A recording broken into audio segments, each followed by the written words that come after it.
banks. That kind of stuff is idiotic.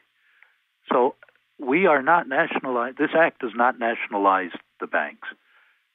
It simply recognizes that the monetary function is a function of the national government. It's a national function. And this is one of the things that concerns me when I see kids going off wanting to do a local currency. We got to keep our hands on it and so on. That doesn't work. It doesn't solve the problems that come in as a result of having a national currency. Right now, it's national. The problem with it is not that it's national. The problem with it is under private control, being operated for private interests. I totally get that part. If you're able to structure this, and we're doing everything we can to do that, and to promote the common good, have some confidence that mankind can succeed in doing what's necessary. Sorry to interrupt you, but I'm not sure that many people trust the government anymore. And why not? Because the government doesn't always tell its citizens what's going on with our air, our water, our food, our money, and other things. This is one of the most destructive features of our present time, that government has been placed into such disrespect. And in fact, there really is no government of what you're talking about. It's not the government. It's people misusing the government for their own private reasons. Now, what we do with this act is remove a great deal of that potentially private misuse of government. Stephen, how about the public and private partnerships that come together that synthesize activities that both public and private agencies do together? The money power has to be a governmental power, must be. Now, what the banks do is a private question according to the regulations that are there for them. And, we can do so much better. I will use the term infinite now rather than in the creation of money. We can do infinitely better by good regulation and by having that ultimate power out of private hands. There's nothing that qualifies them. There's nothing in their training. There's nothing in their background. And it's clear, watching what these people are doing, there's nothing in their souls that qualifies them to misuse our money system like this for their own private benefit. And what's happening? You know what's happening to the average American? They're going downhill. This at a time when you've got incredible wealth concentrating for no good reason. In effect, it's a bit like Rush Limbaugh. The more damage you do, the more money you get. What about the issue of getting trade lines, of international business, of not being able to get credit? Where are the banks going to get the money to lend? That's the question, right? That's one component of the question. What's another component? The other component is, what about trade lines? What about companies getting credit to do business? All that. It's just the other side of the coin of the question I gave you. Where are the banks going to get money to lend? Okay. We're not talking about credit. You see, that's a leftover error from the what the economists do now by considering money to be credit. We're going to use money, not credit. Now, when a bank makes a loan to a company or a person, whatever, they're going to loan money. They're not going to extend just credit. Now, you can call it a credit. There's a confusion in the language here that assists in this misunderstanding. Okay. You see what I mean? Yeah, I do. They're going to be lent money.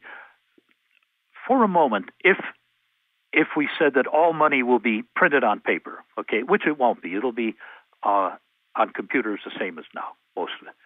But if you said that all money will be printed on paper, when a bank makes a loan, they'll be loaning that stuff, real money. They're not loaning a promise. What they do now, they're loaning a promise to pay money. Right, I understand. You do? Yeah, I do. Great. All right. Right. So that's going to be the difference. That's the fiat you're talking about. It's always fiat. And I've got to digress for one sentence here.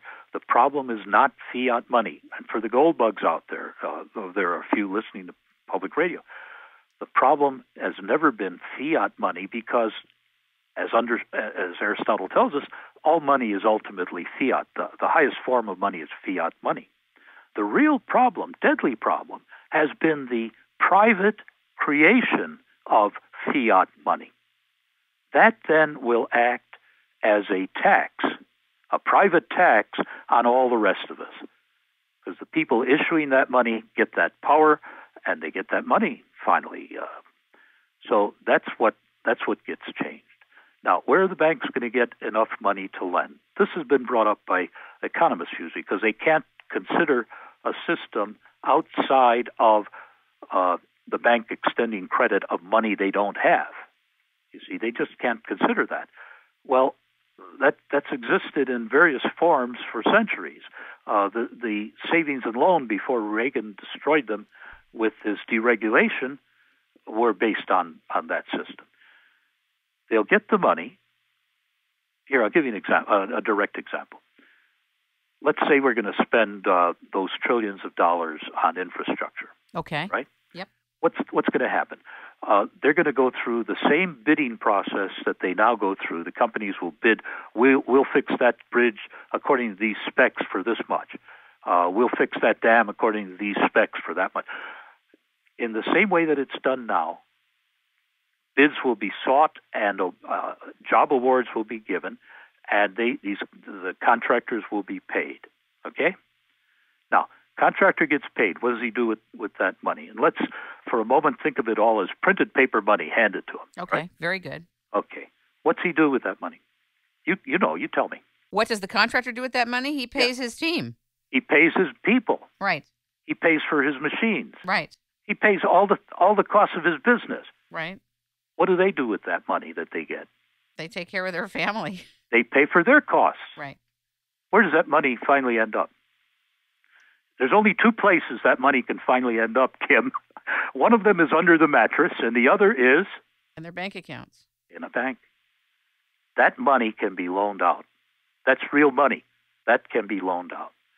That is where the banks will get their money. From there, plus all the money that's circulating, we don't take any of it out of existence. So what you're talking about is not transacting with this promise to pay on paper, right. But with what you're referring to is real money, even though it's maybe paper or an electronic form. Exactly. Now, that's the key concept that 99% of economists cannot grasp. So really, they can't loan out what's not in their accounts. Voila! Exactly. They don't have that power. They don't have that controlling power. How do they make money?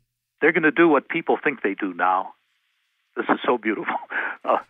They're going to pay you 2% on your deposit, and they're going to loan that out if it's in a loanable account only. They're going to loan that out and charge 3%. That's what people think banks make money on now. Right, I understand. And that's what we need. That's a reasonable way to go. Why would the banks allow that to happen to them when they can be getting in credit default swaps, they can be doing high-frequency trading, they can take out 10 to 20 to 1 of lending dollars and play ball? All that will stop. They will lose that power, and that will solve so many other problems in the process. This is not rocket science. No, I get that. You're right. It's politically difficult. But it's an integral form of their activity, their functionality at the present time, and consciousness. If it didn't exist at all, things would be better. If you didn't have derivatives trading at all, as you know, things would be better for the 99.9% of the population. And we have to start understanding that this idea that they have of markets is phony. It's false. Can I spend a minute on that? Yes. Why they've turned market worship into a religion. And this came in the later days from Friedman. You see, early on, Friedman supported what I'm telling you. He supported the Chicago Plan early on. And he was right when he was supporting the Chicago Plan. But wrong later. You know, he got an editorial every week. I think it was Newsweek he used to write for. You know, he was lionized. This affects people. Anyway, economics has become a kind of a clandestine religion. And here's the three examples I'll give you. They tell us